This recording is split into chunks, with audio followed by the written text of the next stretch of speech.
তেল গরম করতে দিয়েছি, লঙ্কা একটু জিরে ফোড়ন করবো। ভিজিয়ে রেখেছি বড় দানায় সাবু দিয়ে ধুয়ে নিয়েছি ভালো করে রেখেছিলাম, দিয়ে দিলাম আলু কিছু আদা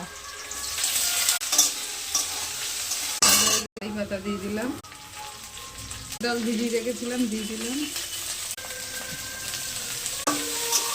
একটু হলুদ দিলাম, একটু একটু চিনি দিলাম, গরম মশলা গোলমরিচের গুঁড়ো দিলাম, এটা জিরে দিলাম, দানাগুলো দিয়ে দিলাম, মোটা দানায় খাবো না।